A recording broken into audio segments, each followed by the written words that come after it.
Համաձայն առողջապահության համաշխարհային կազմակերպության տվյալների մինչև 2050 թվականը շուրջ 2.5 միլիարդ մարդ կունենա լսողության հետ կապված խնդիր, իսկ 700 միլիոնի մոտ կարձանագրվի լսողության կորուստ, որոնք են լսողության կորուստի պատճառները, բուժման ինչ եղանակներ կան, այս եւ այլ հարցերի մասին կզրուցենք Քիթ Կոկորտ ականջաբան Արայիկ Ղարիբյանի հետ։ Բարև ձեզ, բժիշկ։ Բարև ձեզ։ Որոնք են լսողության կորուստի պատճառները։ Լսողության կորուստի մի շարք պատճառներ կան։ Հիմնականում, երբ որ մենք լսողություն կորցնում ենք ու ասում ենք անվերադարձ կորուստ է, դա լսողական նյարդի բորբոքումից, վնասումից առաջացած լսողության կորուստներն են։ Իհարկե լինում են նաև ուղեղային կենտրոնների վնասման պատճառով առաջացող լսողության կորուստներ։ Չնայած մենք ունենում ենք նաև լսողության կորուստներ տարբեր բորբոքային հիվանդությունների ժամանակ։ Նման դեպքերում հիմնականում վերականգնվող են եւ ժամանակավոր։ Արտաքին տրավմաներից թմքաթաղանթի թափածակման պատճառով կարող է առաջանալ որոշակի լսողության կորուստ, որը ժամանակի ընթացքում թմքաթաղանթի վերականգնումով կամ վիրահատական կամ կոնսերվատիվ, նայած ինչպիսի թափածակում է, լսողությունը կարող է վերականգնվել։ Բորբոքային հիվանդությունների ժամանակ միջին ականջում կարող են հավաքվել հեղուկ, էքսուդատ, որը էլի բերում է լսողության վատացման կամ համարյա կորստի։ Նման դեպքում էլի մեր կոնսերվատիվ բուժման արդյունքում կամ եթե հեղուկը շատ է խոռոչում եւ պետք է հեռացնել, թմքաթաղանթի պարացենտեզ են կատարում, շունթ ենք դնում, չորացնում, մաքրում ենք ներսը, հետո շունթը հանում ենք, կտրված մասը կպչում է, նորից վերականգնվում է լսողությունը։ Լաբիրինտիտների, ներքին ականջի բորբոքումների ժամանակ նորից վնասվում է լսողությունը, բայց էլի որոշակի հակաբորբոքային բուժումներից հետո կարող է վերականգնվել, բայց արդեն այս փուլում լսողական ականջի այս հատվածում մեր բորբոքային պրոցեսները կարող են բերել նաև անվերադառնալի կորուստների վնասելով լսողական նյարդը։ Այսինքն մենք ունենք ականջը բաղկացած է 3 մասից՝ արտաքին, միջին եւ ներքին ականջ։ Արտաքին եւ միջին ականջի խնդիրների դեպքում հնարավորությունը վերականգնելու ավելի շատ է, քան ներքին ականջում, որտեղ գտնվում է արդեն լսողության կորցյան օրգանը եւ լսողական նյարդի առաջին նյարդաբջիջները եւ թելերը, որոնք արդեն ձայնը ընկալում եւ տանում են դեպի ուղեղ դիֆերենցիալու, հասկանալու եւ կողմնորոշվելու համար։ Այստեղից սկսած ցանկացած բորբոքում կամ ցանկացած վիրուսային ինֆեկցիա կամ ցանկացած տոքսիկ ազդեցություն եւ տրավմատիկ ազդեցություն, ինչու՞ չէ, ձայնային հարվածները, կարող են բերել նաեւ անվերադառնալի կորուստների։ Դրա համար մենք պետք է կողմնորոշվենք, որ մեր լսողության իջեցումը որ հատվածում է, ինչպիսի լսողության իջեցում է, համապատասխան մոտեցում ցուցաբերենք բուժմանը, որպեսզի չունենանք լսողության վերջնական կորուստներ։ Եվ կխնդրեմ մեր ազգաբնակչությանը, որ լսողության վնասումների, օտիտների դեպքում շտապ դիմեն լոր բժշկի, որովհետև եթե վնասվում է ներվը, 1 շաբաթը արդեն ուշ է։ Այսինքն պետք է առաջին շաբաթվա մեջ լուրջ հակաբորբոքային, ուրեմն ներվը վերականգնող այսպիսի բուժումներ կատարել, որպեսզի մենք չունենանք լսողության կորուստ կամ ունենանք մինիմալ ներվի վնասում։ Այստեղից կարող ենք ենթադրել, որ գրիպը, կարմրուկը եւ այլ հիվանդություններ հենց կարող են բերել լսողության կորուստի։ Այո, գրիպը, կարմրուկը, քութեշը, բոլոր վիրուսային այդ ինֆեկցիաները կարող են բերել լսողական նյարդի վնասման եւ կարող են առաջացնել լսողության իջեցումներ կամ լսողության կորուստ։ Այստեղ պետք է շտապ արձագանքել լսողական նյարդի բորբոքմանը։ Շտապ չարձագանքելու դեպքում խնդիրը կարող է բարդանալ եւ թողել ավելի մեծ հետևանքներ։ Սկզբում խնդիրը առաջանում է մի ականջում, թե երկուսում միաժամանակ։ Նայած ինչ խնդիր է, կարող է առաջանալ մի ականջում, երկու ականջում, սկզբից մեկում, հետո մյուսում, երկուսը միանգամից զուգահեռ, կախված պատճառը, էտիոլոգիան, բնույթը, երբ առաջացան, ոնց հանգամանքներում, կախված է տարբեր տարաբնույթ պատճառներից, կարող է 3 բոլոր դեպքերն լինեն։ Իսկ կան վարժություններ, որ կարող են կատարել եւ հասկանան ունեն խնդիր, թե չէ լսողության հետ կապված։ Չէ, այդպես լսողության հետ կապված կարող են միայն լսողությունը վնասված անձը, զգա, որ դիմացինի խոսակցությունը վատ է լսում Եվ կարելի է շշուկով խոսքը չափել, առաջին հետազոտությունը այսպես ասեմ, որ դիմում են բժշկին ինչ անում, ստուգում է հիվանդի շշուկով խոսքի հեռավորությունը եւ խոսակցական խոսքի հեռավորությունը, եւ դրանից հաշվելով շշուկով խոսքը պետք է հիվանդը լսի մոտ 3 մետրի, մոտ 6 մետրից, իսկ խոսակցական խոսքը ավելի հեռուց պետք է լսի։ Նման փորձերի արդյունքում մենք հասկանում ենք կա լսողության իջեցում, թե չկա, բայց դրանից հետո մենք կամերտոնալ փորձեր ենք դնում, դրանից հետո աուդիոմետրիա, տիմպանոմետրիա, թմբկատաղանդի ռեֆլեքսներ ենք ստուգում ապարատի միջոցով, պոտենցիալներն ենք ստուգում կոմպյուտերային միջոցներով ուղեղի լսողական ընկալման եւ որի արդյունքում հասկանում ենք արդեն լսողության վնասման բնույթը, տեղը,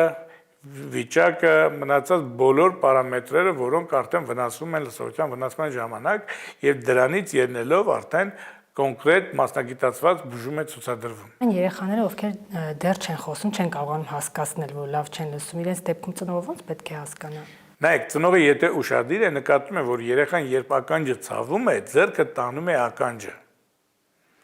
Միշտ երեխան անդադ լացում է եւ ձեռքը տանում է ականջը։ Այս դեպքում ծնողը առաջին հերթին պետք է մտածի, որ երեխայի մոտ հնարավոր է ականջը բորբոքվել է եւ դիմի մանկաբույժին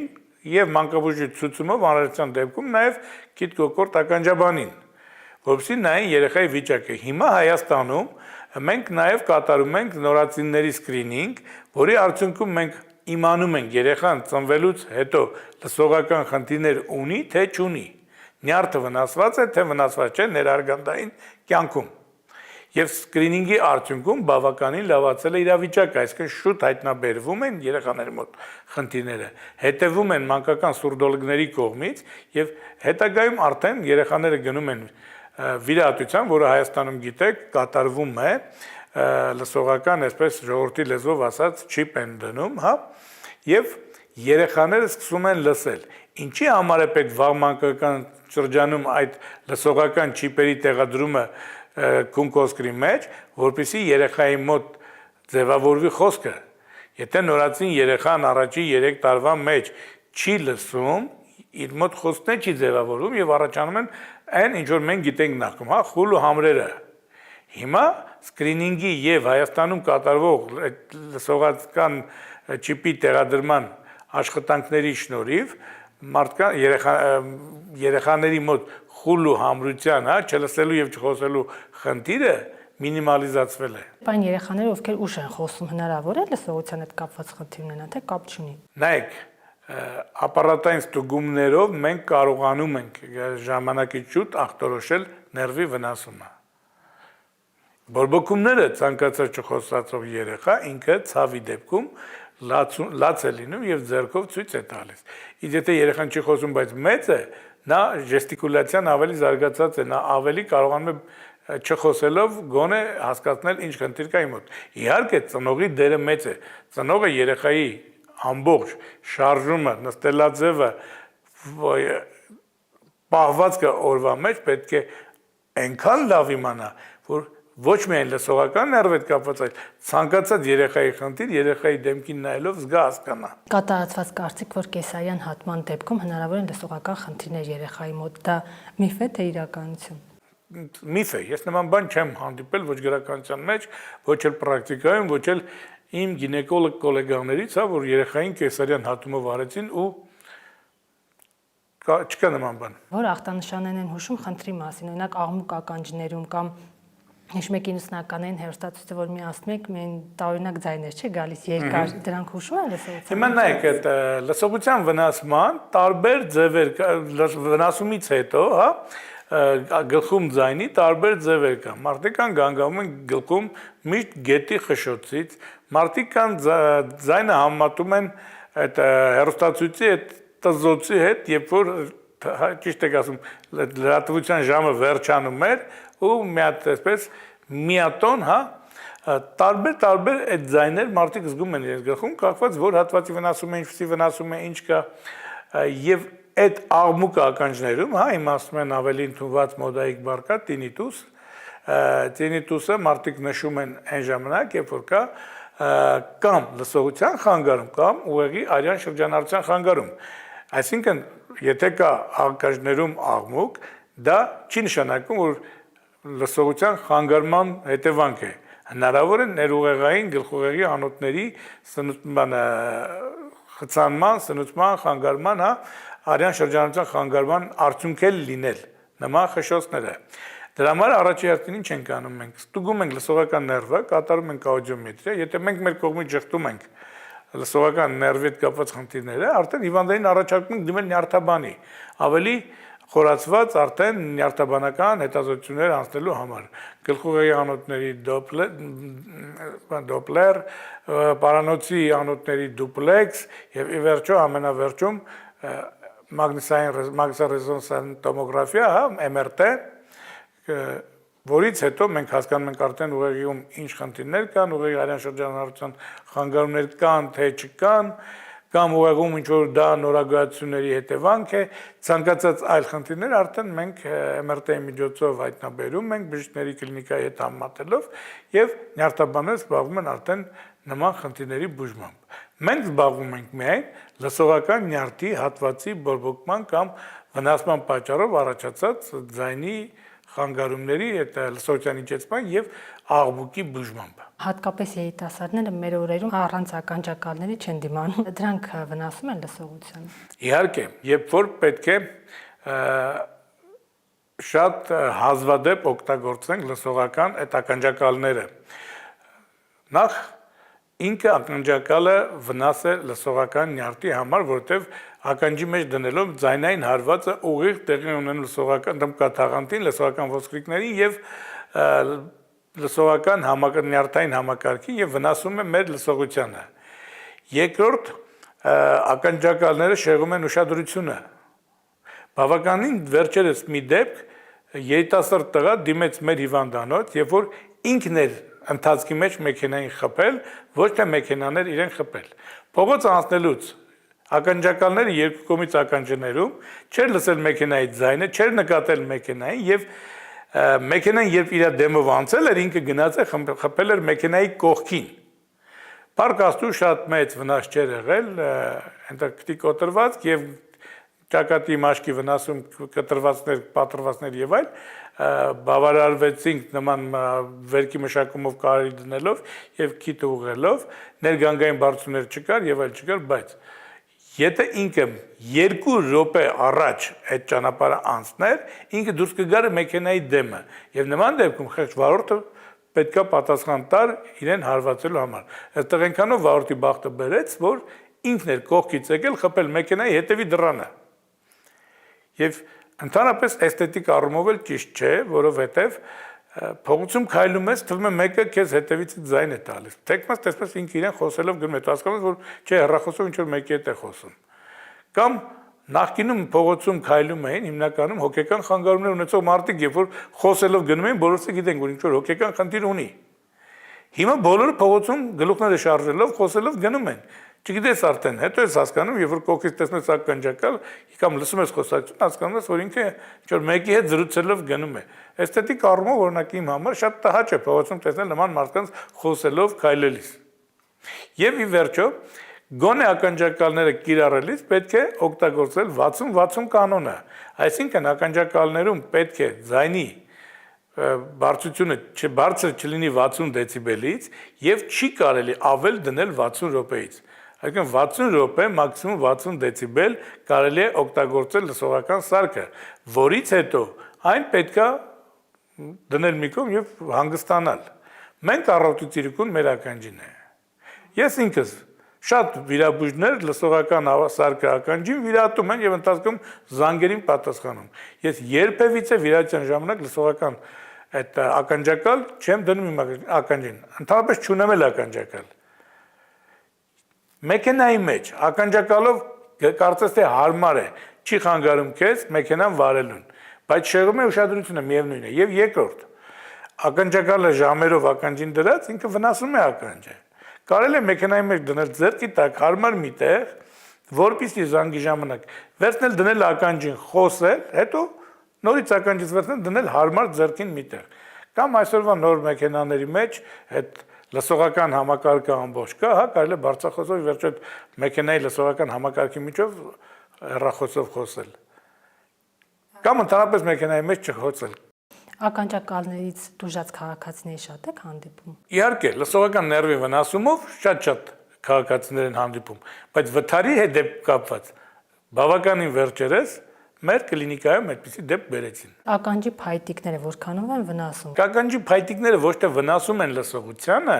այլ ականջի փայտիկները, այսպես ասեմ, սկսենք սկզբից։ Ծծումբը, որը առաջանում է ականջում եւ առաջանում է ծծմբային խցան, հա, ժողովրդի ասած ականջի պրոբկա, դա դրսից ներմուծված կեղտ չէ։ Ծծումբը արտադրում է արտաքին լսողական անցուղու մաշկը։ Երբ որ մենք փայտիկներով ստում ենք անդադ մաշկը գրգռել, մաքրել իբր թե, հա, այնպես դարել ենք բոլորս շատ մաքրասեր, մաշկը գրգռում ենք, ծծումբը ավելի շատ է արտադրվում։ Եվ այդ շատ արտադրված ծծումբն էլ փայտիկով սեղմում ենք ներս։ Եվ գալիս է մի պահ, երբ որ մեր մաքրելուց եւ շատ արտադրված ծծումբից հաջորդ մաքրման ժամանակ ծծումբը մենք լրիվ հետ ենք տանում եւ թմկաթաղանթի վրա առաջացնում ենք ծծմբային խցան։ Ու տեղում լսողությունը վատանում է, ականջը փակվում է եւ լսողության վատացում եւ փակվածության տհաճ զգացում։ Այդ դեպքում արդեն հիվանդը դիմում է մեզ, մենք ականջը լվանում ենք, մաքրում ենք ծծմբային խցանը, նորից վերականգնվում է։ Եվ ես բոլոր իմ բուժառուներին խորհուրդ եմ տալիս, որ երբեք ականջի մաքրման համար չօգտագործել լսողական այդ փայտիկները։ Նախկինում, երբ որ չկար լսողական փայտիկներ, մեր տատիկները սրբիչով, մատով, ինչքան հնարավոր է արտաքին լսողական անցուղու այդ նախադռան շրջանը չորացնում մաքրում էին ու վերջ։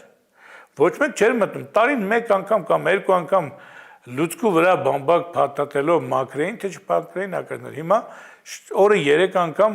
ամեն լվացվելուց հետո փայտիկով ականջ են մաքրում, չեմ ասում լողանալուց հետո։ Չի կարելի, հարգելի ժողովուրդ։ Մենք դրանով օգուտ չենք տալիս, ավելի վնասում ենք մեզ։ Ինչպես մաքրեն սրբիչով։ Այո, մատով սրբիչով ինչքան հնարավոր է։ Իսկ ով ասեց, որ պետք է մտնել ամբողջ լսողական անցուղու մեջ մաքրել։ Կարող են տարին մեկ գալ ազատվել ծծումբից ականջների։ Չէ, ծծումբից պետք է ազատվել այն ժամանակ, երբ որ կա։ Կարող է 5 տարին մեկ էլ գա ու ծծում չլինի իր ականջում, ինչը մաքրենք։ Մեկ-մեկ ասում են, եկել են բժիշկան, նավսյակի մի հատ լվացրու, բայց լվացնելու բան չկա, իդեալական մաքուր լսողական անցուղի է։ Նախնականից ստուգումներ կարող են անցնել, որ իմանան իրենց մոտ հնարավոր է լսողական խնդիր կա թե ոչ։ Պետք է դիմել բժշկի, բժիշկը գիտի ինչ կանի։ Սկսած շշուկով խոսքը, խոսակցական խոսքը ստուգելուց, այնտեղ աուդիոմետրիա անելուց, հա, նման հետազոտություններով, կամերտոններով բժիշկը կհասկանա կա, չկա, դե հիվանդը ինքը միայն պիտի հասկանա, որ ինձ վատ է լսում կամ քեզ վատ է լսում։ Օրինակ վատ լսող հիվանդները տնային պայմաններում գտել են լսողությունը վերականգնելու հնարը։ Հաճախ տեսնում են, որ օգտագործում են սխտորի հյութ եւ ցիթապտղի յուղը միասին։ Ինչ պիտի անի։ Ասում են վերականգնում է լսողությունը։ Ժողովուրդը շատ բան է ասում։ Ես ավելի վատ բաներ գիտեմ, որ վերցնում են նորածին մուկ, երացնում են ձեթի մեջ, սատկացնում են, հետո մզում են, այդ մզվածքը կաթացնում են ականջը, ու էլի նմանատիպ լիքը վատ բաներ գիտեմ։ Այո, ես նման բաներ չգիտեմ։ Ես գիտեմ դասական բժշկագիտությունը, որը սովորեցնում են ինչպես բուժել մարդուն, ոչ թե վնասել։ Բուժման եղանակներից որ խոսենք, հիմնական վիրահատության միջոցով են վերականգնում լսողությունը, թե դեղորայքով հնարավոր է։ Նայեք, այն խնդիրները, երբ որ ասացի, կարող է վերականգնվել արտաքին եւ միջին ականջի դեպքում, կա եւ դեղորայքային բուժում եւ վիրահատական միջամտություններ, որոնց միջոցով կարող ենք մենք լավացնել վիրահատությունը։ Նայած թե ինչ պատճառով է մեր մոտ առաջացել լսողության վնասումը։ Ներքին ականջի լսողական նյարդի լսողական օրգանի վնասման դեպքում բուժումը միայն ու միայն դեղորայքային է եւ հնարավոր է նաև չէ լավանալ, որ եթե մենք ուշացրել ենք բուժումը, նյարդերի վնասման դեպքում բուժումը ինչքան ուշացնենք, այնքան մեծացնում ենք չէ լավանալու պրոգնոզը։ Նույնը վերաբերում է բոլոր նյարդերին, թե հենաշարժային համակարգի, եթե մենք ունենայինք ինչ-որ մի ձև, որ նյարդը վերականգնենք, բուժենք ու առողջանար, մենք այսօր չենք ունենա պարալիչով հիվանդներ, բոլորը վեր կենայինք, քայլեինք, շարժվեին իրենց ձեռքերը, ոտքերը, հա, տարբերություն չկա, ասենք, այդ նյարդերը թե լսողական նյարդը։ Բայց վնասման պահին